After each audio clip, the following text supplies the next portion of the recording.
perjalanan menemui Napoleon III, aku terjebak di antara peperangan Prancis dan Austria. Aku merasa sedih dan marah mengapa peperangan ini harus terjadi. Namun, itu adalah hal yang membuat jiwa kemanusiaanku tumbuh dan berdirinya Palang Merah hingga saat ini. Saksikan kisahku.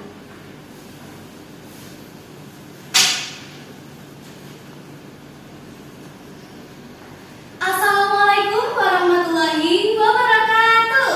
Waalaikumsalam warahmatullahi wabarakatuh. Halo teman-teman di seluruh Nusantara. Perkenalkan, nama saya Cindy Fitriawardani. Biasa dipanggil Cindy. Saya berasal dari PMN Mira SMK Negeri 2 Ponorogo. Hebat, inovatif, berprestasi. Dan ini dia. Halo teman-teman, perkenalkan namaku Ciko. Halo Ciko. Nah Ciko, kali ini kita akan bercerita tentang apa sih? Kita bercerita dengan tema Sejarah Palang Merah Internasional dan berjudul Jiwa Kemanusiaan di Tengah Peperangan. Langsung saja ke ceritanya.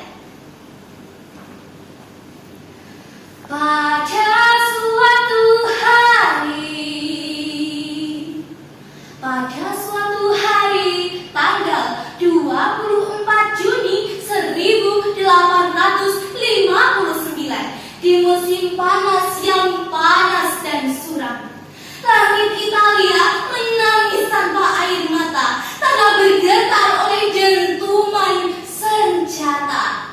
Di sebuah desa bernama Solferino, dunia sedang terbakar oleh perang besar. Di situ muncullah seorang pria bernama Henry Dunant. Ia bukan tentara, ia hanya seorang pebisnis yang lewat yang ingin menemui Napoleon III. Namun tadi menuliskan cerita yang jauh lebih besar untuknya. Henry terkejut saat melihat ribuan tentara tergeletak. Darah mengalir seperti sungai. Teriakan kesakitan mengisi udara.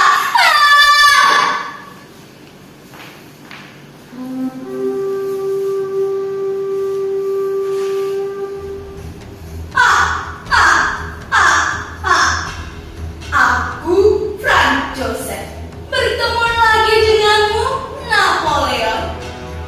Napoleon pun merasa diri. Tak usah banyak omong. Apa tujuanmu datang ke sini? Aku ke sini untuk menghancurkan seluruh Solferino. Karena Napoleon merasa ditantang, Napoleon menyiapkan pasukan. Kalau begitu, para prajurit, apakah kalian sudah siap? Siap! Serang! Ya!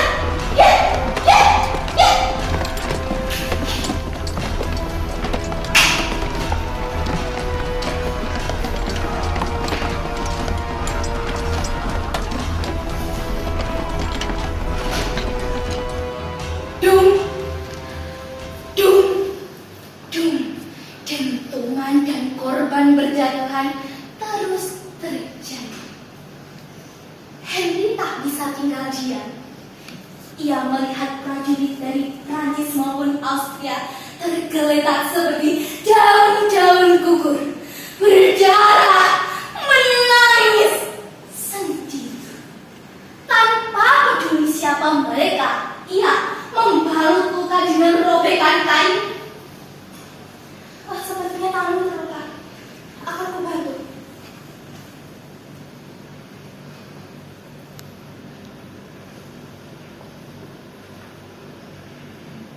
Tenang saja, jangan khawatir. Ia membawa air dan diberikan.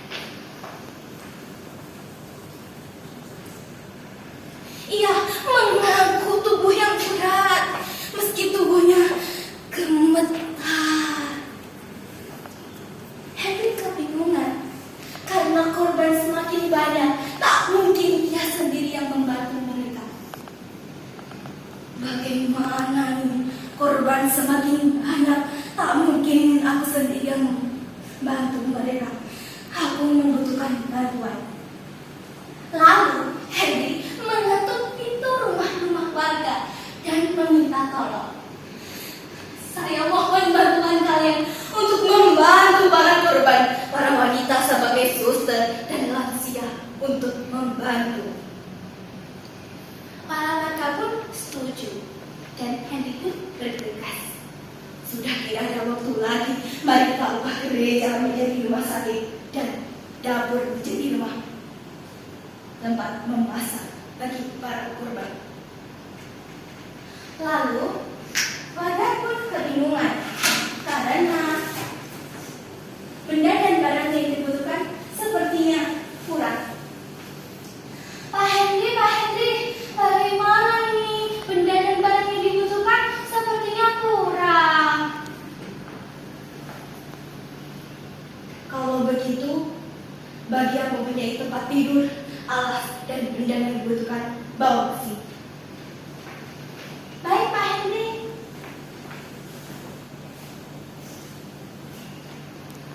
Wanita sebagai suster, lansia, dan Henry pun saling membantu dan tolong menolong.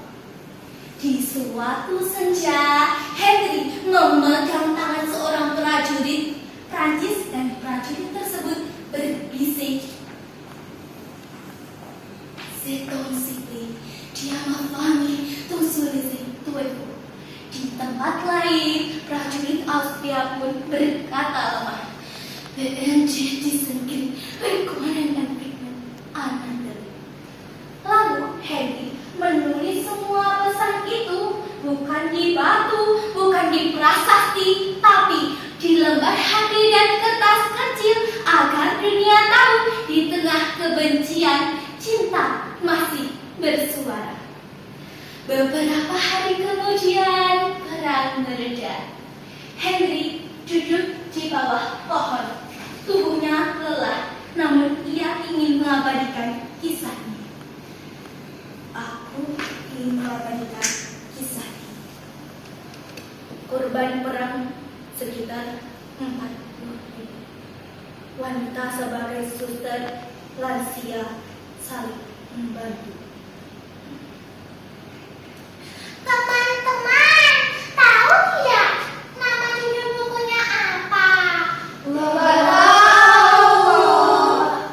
Oke, mari kita tanya Pak Henry. Pak Henry, nama judul bukunya apa? Akan kunamai buku ini Kenangan dari Survei. Wah, nama judulnya benar banget nih teman-teman. Iya, keren banget. Buku ini bukan hanya cerita, tapi terompet kebangkitan. Dari buku itu lahirlah sebuah cita-cita besar, membantu tanpa memandang bangsa, bendera, atau agama. Nah teman-teman, di akhir video tersebut ada sebuah moto. Yuk kita buka bareng-bareng. Apa ya motonya?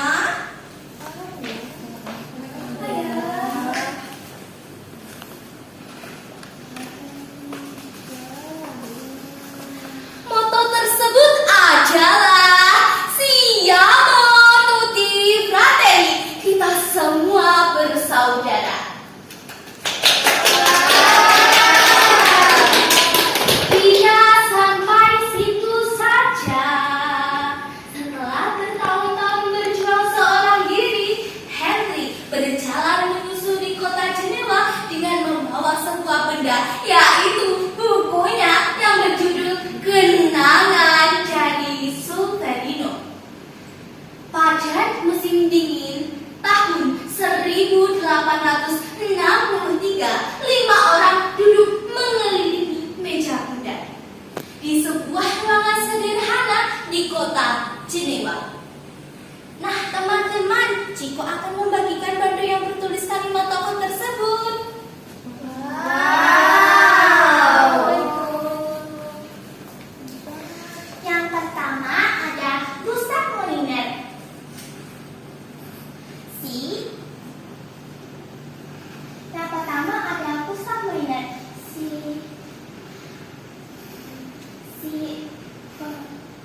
Siapa sih Ciko?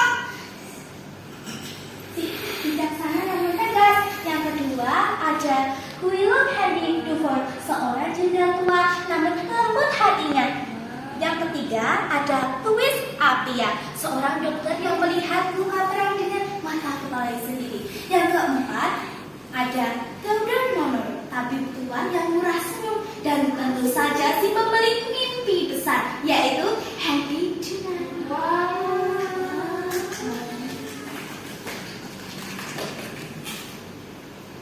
Pada hari itu mereka sepakat untuk menjadi pelindung bagi mereka yang tak bisa melindungi diri sendiri. Moinet berkata, Mulai hari ini, kita adalah wanita 5. Kita akan membuat dunia melihat bahwa luka perang bukanlah akhir dari segalanya. Komite 5 mulai bekerja. Mereka membagikan undangan ke seluruh penjuru dunia dan memanggil wakil-wakil negara untuk datang ke sebuah konferensi internasional di Jenewa. Pada hari itu, tempat pertemuan dipenuhi oleh berbagai bahasa. Ada keraguan, ada kebingungan, namun juga ada kekaguman. Henry berdiri dan berkata, "Tapi pasti kita tidak berbicara tentang kemenangan. Kita berbicara tentang belas kasih. Bukan karena mereka kalah, namun mereka manusia." Setelah perang, lahirlah sebuah tanda kasih universal, bendera putih dengan lambang salib merah di tengahnya. Sebuah simbol sederhana namun bermakna dalam palang merah. Palang merah bukan hanya sekedar simbol, tapi janji bahwa siapapun yang terluka, siapapun yang menderita, pasti akan ada tangan